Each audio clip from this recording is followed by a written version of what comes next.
السلام علیکم۔ امید ہے کہ آپ سب دوست خیریت سے ہوں گے۔ میری آپ سے ایک ہی گزارش ہوتی ہے کہ میڈیا فوکس چینل کو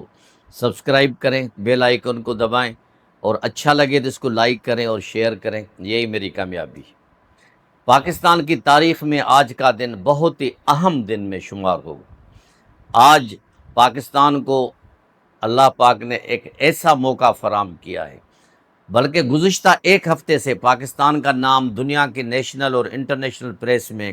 بڑی عزت اور احترام سے لیا جا رہا ہے، کیونکہ پاکستان نے وہ کچھ کر دکھایا جو کہ بڑے بڑے ممالک نے بھی نہیں کیا، اور کہنے والے تو یہ بھی کہتے ہیں کہ پاکستان نے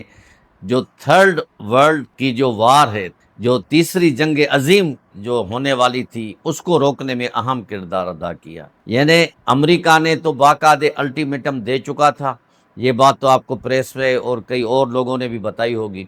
صرف 2-2.5 گھنٹے کے وقفے میں پاکستانی قیادت نے، شہباز شریف نے اور جنرل عاصم منیر صاحب نے وہ کچھ کر کے دکھایا جو تاریخ میں کم ہی لوگ کرتے ہیں، کیونکہ انہوں نے دونوں کو راضی کیا۔ دونوں آرچ دشمن تھے، ایران کو اور امریکہ کو،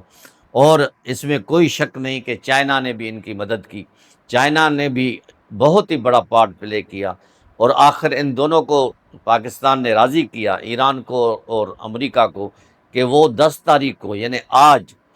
سے مذاکرات اسلام آباد میں پیس امن مذاکرات شروع ہو رہے ہیں، جس میں اعلیٰ قیادت امریکہ کی اور ایران کی شرکت کر رہی ہے، اور اس میں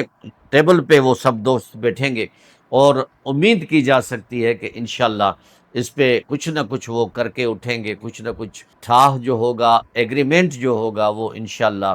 دونوں کے لیے قابل قبول ہوگا۔ یہ بات میں واضح کر دوں کہ اس مذاکرات کو، اس سمٹ کو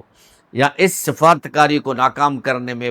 بھی کئی لوگ لگے ہوئے ہیں، جس میں اسرائیل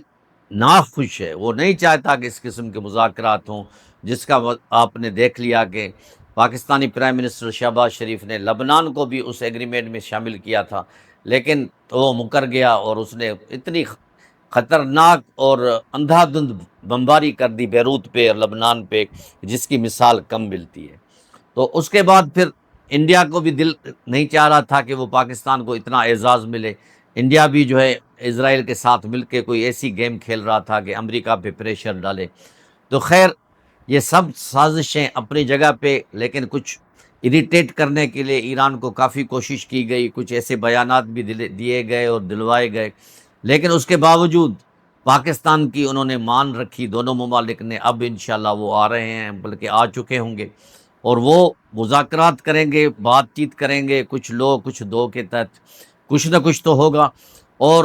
سب سے بڑا فکر جو امریکہ کو ہے، آبنائے ہرمز کا ہے۔ آبنائے ہرمز پھر امریکہ یہ چاہتا ہے کہ اس میں مجھے بھی شراکت داری ملے، میرے بھی اس میں کنٹریبیوشن ہو، یا میں بھی اس میں کوئی پارٹ پلے کروں، لیکن ایران چاہتا ہے کہ اگر یہاں سے جو بھی ٹول وغیرہ یا جو ہوگا، اس میں عمان کا اور ہمارا حصہ ہوگا۔ وہ نہیں چاہتا کہ امریکہ کو کوئی ایسی لبرٹی دی جائے، آزادی دی جائے کہ وہ یہاں پہ کچھ کر سکے۔ بہرحال 10 پوائنٹس کا ایجنڈا ہے ایران کا، اور 15 پوائنٹ کا ایجنڈا ہے امریکہ کا۔ یہ دونوں جب بیٹھیں گے آپس میں، تو اس میں آپس میں یہ جو مذاکرات ہوں گے، اس میں پاکستان نازک پوزیشن ہے، وہ دونوں کو مطمئن کرے گا۔ پاکستان نے اس سے پہلے سعودی عرب سے، بحرین، قطر، یو اے ای، ان سب سے ان کو کانفیڈنس میں لیا ہے، ان سے بات کی ہے، انہوں نے بھی پاکستان کے اقدامات کو سراہا ہے، اور امریکہ نے بھی پاکستان کے لیے نرم گوشہ فی الحال رکھا ہوا ہے۔ ایران نے تو پاکستان پہ اعتماد کیا ہے۔ تو اب یہ پاکستان کو اللہ پاک نے ایک ایسا موقع فراہم کیا ہے کہ وہ نہ صرف اپنے خطے میں پر انٹرنیشنلی وہ چھا گیا ہے، اور وہ اپنی سفارتکاری کی وجہ سے اپنے دن رات ایک کر کے، نیندیں اپنی ختم کر کے، اور ان ممالک کو نزدیک لانے میں بہت کوشش کی ہے، تاکہ پورا خطہ بلکہ پوری دنیا ڈیزاسٹر سے، مشکلات سے، تباہی سے بچ جائے، اکنامی جو ہے کولیپس ہونے سے بچ جائے۔ جیسے ہی ایگریمنٹ کا اعلان ہوا تو تیل جو ہے 10 سے 15 بیرل کم ہو گیا، اور اس کے بعد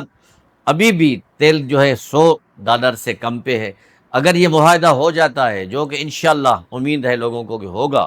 تو بہت ہی نیچے تیل بھی آ جائے گا، اور ملک کی اور دنیا کی اکنامی سسٹینیبل ہو جائے گی۔ ان کو آپس میں تجارت کرنے میں اور آبنائے ہرمز استعمال کرنے میں بھی آسانی ہوگی، اور جو گریونسز ہیں، جو ایک دوسرے کے بارے میں ان لوگوں کو شکوک شبہات ہیں، ہم امید کرتے ہیں کہ وہ انشاءاللہ ختم ہو جائیں گے، کیونکہ بقول ایران کے، اور یہ صحیح بھی ہے کہ ان کو بڑا بٹر ایکسپیرینس ہے، 2 دفعہ معاہدہ ہوتے ہوتے رہ گیا، لیکن پھر ایران پہ حملہ ہو گیا امریکہ اور اسرائیل کا، یہ تیسرا دفعہ ہے، اللہ رحم کرے گا۔ ان دونوں ممالک نے گارنٹی دی ہے کہ ہم کوئی ایسی بات نہیں کریں گے، لیکن اسرائیل نے لبنان کے ساتھ ایک الگ پیکٹ کرنے کی کوشش کر رہا ہے۔ لبنانی پریزیڈنٹ نے بھی کہا ہے کہ ہماری اسرائیل سے بات ہو رہی ہے، اور ہو سکتا ہے کہ کچھ ہی دنوں میں دونوں کی واشنگٹن میں پریزیڈنٹ ٹرمپ ان دونوں میں آپس میں صلح کرا دے یا بات کر دے، تو یہ بھی ایک اچھی بات ہے کہ نہ ہونے سے تو تھوڑا بہت ہونا برابر ہے، صحیح ہے کہ وہاں کے لوگوں کی معصوم جانیں بچ جائیں۔ انفراسٹرکچر بیروت کا اور شہروں کا تباہ ہو گیا ہے، ساؤتھ لبنان کو یہ اپنے آپس میں ہڑپ کرنے کی کوشش کر رہا ہے اسرائیل، ہم امید کرتے ہیں کہ اس میں سے جان بچ جائے گی لبنان کی۔ تو مقصد کرنے کا یہ ہے کہ یہ ایک گولڈن چانس ہے امن کے حوالے سے۔ پاکستان میں جو مذاکرات کے لیے دن رات ایک کیا ہے، سب کو راضی کرنے کی کوشش کر رہا ہے، اس میں ان کا بنیادی مقصد یہ ہے کہ خطے میں اور دنیا میں امن رہے۔ امن تب رہے گا جب دشمن اپنی سازشوں سے بھی باز آئیں۔ انڈیا اور اسرائیل، ان دونوں کو یہ بات بہت ہی ناگوار گزر رہی ہے کہ پاکستان کو اتنی لفٹ مل رہی ہے، پاکستان انٹرنیشنلی اتنا اوپر چلا گیا ہے، کیونکہ پاکستان کی نیت صاف ہے، وہ یہ چاہتا ہے کہ خطے میں امن رہے، محبت اخوت سے ہر کوئی رہے، ہر ملک کی ریسپیکٹ ہو، اور اس کو مزید بڑھانے کے لیے چائنا بھی اپنا کردار ادا کر رہا ہے۔ چائنا کا بھی ڈائریکٹلی یا انڈائریکٹلی سپورٹ پاکستان کو ہے، انہوں نے بھی ایران سے بات کی، چائنا نے بھی امریکہ سے بات کی، رشیا بھی انڈائریکٹلی پاکستان کو سپورٹ کر رہا ہے، ان مذاکرات کو سپورٹ کر رہا ہے۔ تو اس وقت فی الحال جو دیکھنے میں آ رہا ہے کہ ہائی لیول کے جو دونوں وفود آ رہے ہیں، وہ کچھ نہ کچھ کر کے یہاں سے جائیں گے انشاءاللہ، اور پاکستان کے کریڈٹ میں یہ بات جائے گی کہ انہوں نے دنیا کے زمین پہ یہ ایک امن قائم کرنے کا ایفرٹس کیا، جس سے دنیا میں سکون ہو گیا، اور ہم یہی دعا کرتے ہیں کہ انشاءاللہ پاکستان کی یہ کوششیں کامیاب ہوں۔